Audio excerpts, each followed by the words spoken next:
Hello friends, आपके अपने B positive channel में आप सबका बहुत बहुत स्वागत है। आज हम महिलाओं से संबंधित बेहद महत्वपूर्ण जानकारी के बारे में बात करने वाले हैं। आजकल जहां भी सुनोगे आपको ज़्यादातर सुनने को मिलेगा सी सेक्शन डिलीवरी, यानी बच्चे का ऑपरेशन से होना। आखिर ऐसा क्यों है? नेचर ने तो नॉर्मल डिलीवरी बनाई है, फिर सी सिजेरियन या सेक्शन डिलीवरी का नौबत क्यों आती है? तो कहीं ना कहीं हमारा जो प्रेगनेंसी जर्नी है उसमें तो नहीं कमी रह जाती है। तो आज मैं आपको यही बताने वाली हूँ कि आपको अपने प्रेगनेंसी के स्टार्टिंग दौर से ही अपना जो लाइफस्टाइल है वो कैसा रखना है, जो कि आपकी नॉर्मल डिलीवरी करने के लिए एबल रहेगा। ऐसी कौन कौन सी बातों का ध्यान रखना है जिससे कि हमें सी सेक्शन की तरफ ना जाना पड़े। सी सेक्शन पे अगर डिलीवरी होती है तो आप देखेंगे कि आपका जो फिजिकली है ना, उसमें भी कई तरह के साइड इफेक्ट्स आते हैं। वहीं नॉर्मल डिलीवरी में माँ और बच्चा दोनों ही स्वस्थ रहते हैं। सी सेक्शन डिलीवरी का मोटा मोटा यहाँ भी अंदाजा लगाया जा सकता है कि जहाँ नॉर्मल डिलीवरी आपकी 5 से 10,000 के बीच में हो जाती है, वहीं सी सेक्शन डिलीवरी आपकी 50 से 1 लाख तक में चली जाती है। तो आप यहाँ भी मोटा मोटा अंदाजा लगा सकते हो कि सी सेक्शन डिलीवरी क्यों होती है या इसका चलन क्यों है। तो आज की वीडियो में मैं आपको ऐसा ही कुछ लाइफ जर्नी बताने वाली हूँ, क्योंकि मेरे दोनों ही बच्चे नॉर्मल डिलीवरी से हुए हैं। मैं कोई डॉक्टर नहीं हूँ, लेकिन अपना पर्सनल एक्सपीरियंस आपके साथ शेयर करूँगी। तो मेरे दोनों ही बच्चे नॉर्मल डिलीवरी से हुए हैं, तो मैं ऐसा क्या लाइफ अपना जो प्रेगनेंसी जर्नी थी उसमें ऐसा क्या करती थी या किस तरीके से रहती थी कि जिसकी वजह से मेरे बच्चे दोनों ही नॉर्मल डिलीवरी से हुए हैं। सबसे पहली बात होती है अपना माइंड सेटअप। अगर आपने अपने माइंड को सेटअप कर लिया है कि आपको पॉजिटिव ही रहना है तो आप पॉजिटिव ही रहेंगे। और अगर आपने माइंड सेटअप को कर लिया नेगेटिव कि नहीं मुझे ये नहीं होगा, मैं ऐसा नहीं कर सकती हूँ, मुझे ये नहीं करना है, तो आप नेगेटिव ही रहोगे और आपको फिर सी सेक्शन डिलीवरी का सामना करना ही पड़ेगा। यहाँ पर मैं आपको एक बात और क्लियर कर दूँ कि हर ह्यूमन का शरीर अलग अलग होता है। जिनका बिल्कुल फिट है, जो स्टार्टिंग से ही बिल्कुल फिट रहे हैं, ये जर्नी उन्हीं के लिए है। बाकी जिनकी शारीरिक कई तरीके की साइड इफेक्ट्स हैं या कई तरीके की परेशानियां हैं, वो अपने डॉक्टर से राय लें। तो चलिए स्टार्ट करते हैं। जैसे ही आपको पता चलता है कि आप प्रेग्नेंट हैं, तो आपको मैं तो 3 महीने की जर्नी शेयर करूंगी। 3 महीने की जर्नी के अंदर मतलब जो 3 महीने का है अभी मैं वही शेयर करूंगी, क्योंकि अगर मैं पूरा वीडियो एक ही वीडियो में शेयर करूंगी तो वीडियो बहुत लंबा होगा और आपको सही से समझ में नहीं आएगा। तो मैं स्टेप बाय स्टेप चीज़ों को शेयर करूंगी।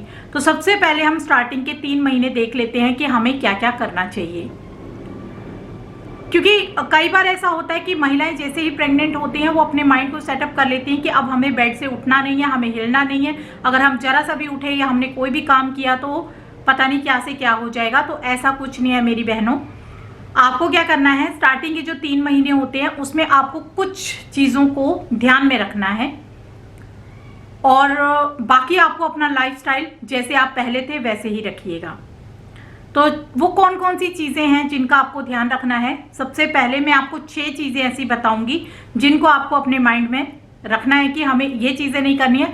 उसके अलावा आपको अपने माइंड पे स्ट्रेस देने की ज़रूरत नहीं है। आप नॉर्मल जो लाइफ जीते हैं वैसे ही जिए, हैप्पी रहें, नॉर्मल लाइफ जिए। तो चलिए सबसे पहले मैं स्टेप बता देती हूँ।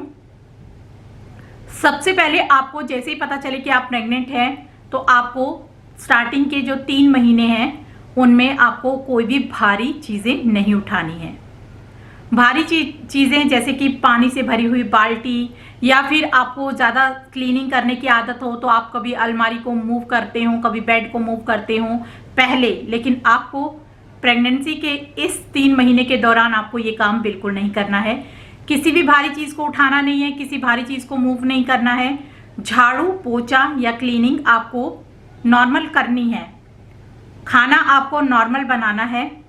बाकी सारे काम आपको नॉर्मली करने हैं। आपको माइंड पे बिल्कुल स्ट्रेस देने की ज़रूरत नहीं है कि मैं ये नहीं करूँगी, बेड पे बैठ जाऊँगी। बिल्कुल नहीं, बेड पे आपको बिल्कुल नहीं बैठना है। अगर आप बिल्कुल फिजिकली फिट हैं तो आपको बेड पे बिल्कुल नहीं बैठना है। अगर आपको वॉमिट का मन होता हो या बहुत ज़्यादा जी मतलाता हो तो आप अपने माइंड को पॉजिटिव वाइब्स में लेते हुए, बी पॉजिटिव रहते हुए आप फिर भी काम करते रहिए। जहाँ पर जॉइंट फैमिली होती है वहाँ पर तो बहुत सारे आपको काम करने वाले मिल जाएंगे, लेकिन जहाँ पर सिंगल फैमिली है, यानी कि आप और आपके हस्बैंड ही हैं, सिटीज़ में रहते हैं, ऐसे में आपको कोई ऐसा नहीं मिल रहा है, तो आप अपना नॉर्मल खाना बनाइए, नॉर्मल सब कुछ कीजिए। क्योंकि अगर आप काम करते रहेंगे तो आपका शरीर फ्लेक्सिबल रहेगा, और जितना शरीर आपका फ्लेक्सिबल रहेगा उतना ही आपके एंड टाइम तक के लिए नॉर्मल डिलीवरी होने के चांसेस बहुत ज़्यादा रहते हैं, और होगी ही होगी। तो आपको स्टार्टिंग में बैठना नहीं है कि ये नहीं कि आप बैठ के कोई काम नहीं करना है। आजकल मैंने देखा है लोग इसी तरीके का होता है, ज़रा सा प्रेग्नेंट होते हैं, मतलब जैसे ही पता चलता है प्रेग्नेंट है तो वो ना बेड से उतरना भी लगता है उनको कि कोई प्रॉब्लम ना हो जाए। तो ऐसा कुछ नहीं होता है। अगर आप बिल्कुल फिजिकली फिट हैं तो सारे काम नॉर्मल कीजिए, बस आपको पानी की भरी हुई भारी बाल्टी या कोई भी भारी सामान नहीं उठाना। ये आपका पहला टिप है। सेकंड है कि आपको गर्म चीज़ें अवॉइड करनी है। जैसे ही आपको पता चल जाता है कि आप प्रेग्नेंट हैं और 3 महीने का दौर चल रहा है, ये मैं 3 महीने का ही बता रही हूँ, मैं बार बार नहीं बोलूँगी 3 महीने, तो आपको गर्म चीज़ें नहीं खानी है। जैसे गर्म चीज़ों में बहुत सारी चीज़ें आती हैं, आपके बड़े बुजुर्गों को सबको पता होगा, या आपके आसपास के भी कई लोग आपको राय देंगे। आपको जिनकी राय अच्छी लगे उनसे उस राय को आप अपना सकते हैं, और जो आपको लगे कि आपके काम की नहीं है या आपको लगे कि नहीं ये गलत है, तो आप अपने डॉक्टर से सलाह कर सकते हैं। तो आप गरम गरम चीज़ें जैसे होती हैं, पपीता गर्म तासीर में माना जाता है, फलों में भी कई फल ऐसे होते हैं जो गर्म होते हैं।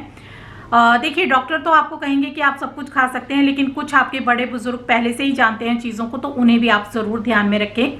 तो पपीता हो गया। ड्राई फ्रूट्स आपको 3 महीने के सफ़र दौरान में तो नहीं खाने हैं, क्योंकि ये गर्म होते हैं। जितनी गर्म तासीर की चीज़ें आप खाओगे बच्चे के गिरने के चांसेस बढ़ जाते हैं। तो इसीलिए आपको, क्योंकि स्टार्टिंग के 3 महीने थोड़ा सा नाजुक दौर होता है, तो उस टाइम पे आपको गर्म चीज़ें बिल्कुल अवॉइड करनी है। ठीक है, ये तो दूसरी बात रही। तीसरा आपको क्या ध्यान रखना है, आपको ट्रैवल अवॉइड करना है, सफ़र नहीं करना है। आपको कम से कम, बहुत ज़रूरी हो, अगर आपको मान लीजिए कि आपके बिना वो काम हो ही नहीं सकता है, तो आप या तो वोल्वो बस में जा सकते हैं या आप अपनी पर्सनल गाड़ी से जा सकते हैं। आप चाहें तो बिल्कुल लेट करके जाइए, आराम से फ्लेक्सिबल होकर के, यानी कि बिल्कुल अपना रेस्ट होकर के। आपको किसी भी तरीके का दिमाग पे स्ट्रेस लेते हुए सफ़र नहीं करना है, चाहे कितनी भी बड़ी बात हो। ठीक है, छोटा मोटा स्ट्रेस होता ही है। जैसे कि मैं आपको बताऊं तो मेरी जो प्रेगनेंसी का तीसरा महीना चल रहा था, उस दौरान मेरी मम्मी जी की तबीयत ख़राब हो गई थी।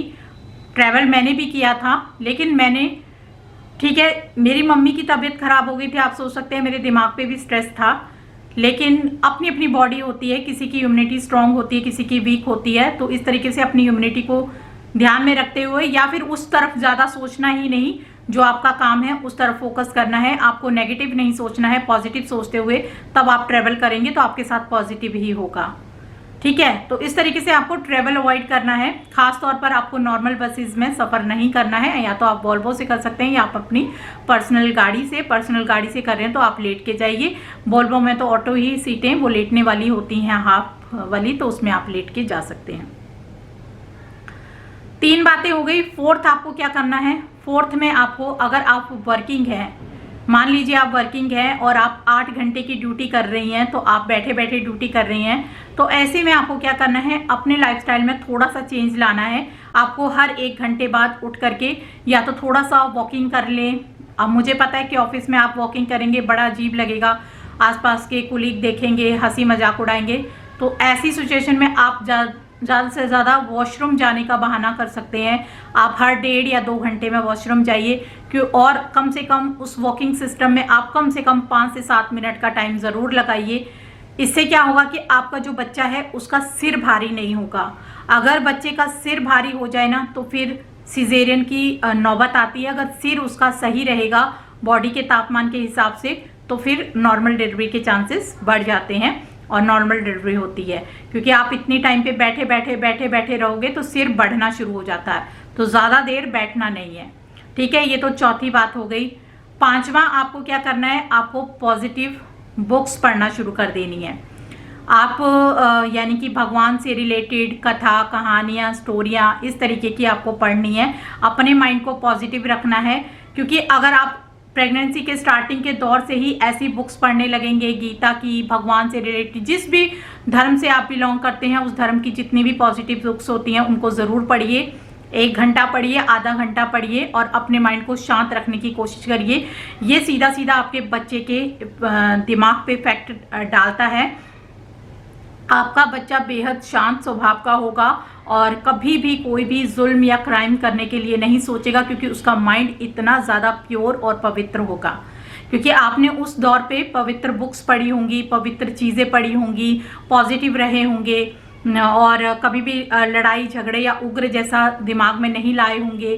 क्योंकि आज जब आप शांत रहोगे तो आपका बेबी भी शांत स्वभाव का ही होगा। तो ये आपको ज़रूर फॉलो करना है। और छठा जो है, लास्ट है और 6th है, वो है आपको अपने डॉक्टर से ज़रूर सलाह करनी है।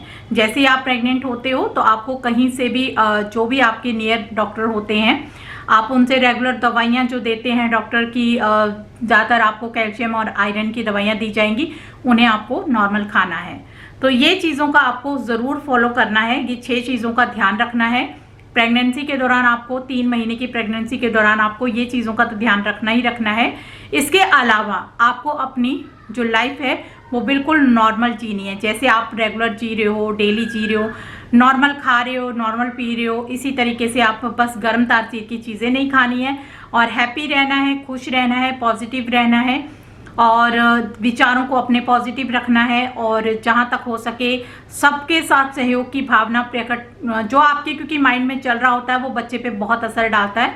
तो इस तरीके से आप अपनी जर्नी को, 3 महीने की जर्नी को आप यहाँ पर ख़त्म करें और आगे वाली जर्नी में आपको अगले वीडियो में बताऊंगी। तो आप ना नॉर्मल डिलीवरी आपकी होके ही रहेगी। आजकल मैंने देखा है कि लोग क्या करते हैं कि जैसे पता चलता है कि प्रेग्नेंट हैं तो महिलाएं जो हैं वो मतलब कि ऐसे बैठ जाती हैं कि मेरा फुली सेवा करो, मैं प्रेग्नेंट हूँ, अब भाई फुली सेवा करो, मैं कोई काम नहीं करूँगी। ऐसा नहीं, आप बिल्कुल अपना नॉर्मल शेड्यूल रखें, नॉर्मल तरीके से जिएं। तो बस यही था मेरा ये जो 3 महीने का मैंने नॉर्मल जो डिलीवरी का आपको जर्नी बताई है 3 महीने की, वो इसी तरीके से अगर आप रखेंगे तो आपकी भी नॉर्मल डिलीवरी ही होगी। और बाकी जो मेरी वीडियो को देख रहे हों और जिनके बेबी पहले से ही हों, तो आप मुझे कमेंट में ज़रूर बताइएगा कि किन किन के बेबी नॉर्मल डिलीवरी से हुए हैं और किन किन के सी सेक्शन से।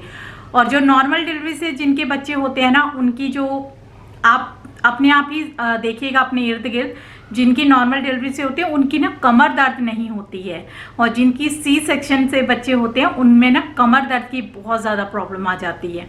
तो ये आप ज़रूर, ये कुछ सिम्टम है, और भी बहुत सारे सिम्टम हैं, पर ये एक मैंने आपको मेन सिम्टम बताया है कि कंटिन्यू लाइफ टाइम तक दर्द रहती है। उसके लिए आपको दवाइयाँ खानी पड़ती हैं, पता नहीं क्या क्या, बहुत सारे ट्रीटमेंट करवाने पड़ते हैं फिर कि मेरे कमर में दर्द है, दवाइयाँ लगाओ, ये करो। लेकिन जिनकी नॉर्मल डिलीवरी होती है उनकी बहनों कभी भी कमर दर्द नहीं रहती है। और बाकी अगर उनके किसी के ऐसा है कि नॉर्मल डिलीवरी है फिर भी कमर दर्द है, तो हो सकता है मे बी उनके साथ कुछ और प्रॉब्लम हो, या फिर पहले से ही किसी और वजह हो सकती है उसकी। तो चलिए फिर इन्हीं शब्दों के साथ अब मैं इस वीडियो का एंड करती हूँ। और आपको ये मेरी वीडियो कैसी लगी तो बताइएगा, और पसंद आए तो वीडियो को लाइक शेयर करना है, ज़्यादा से ज़्यादा अपनी बहनों में इस वीडियो को शेयर भी करना है। तो मिलते हैं फिर नेक्स्ट नई वीडियो के साथ, तब तक के लिए बाय बाय।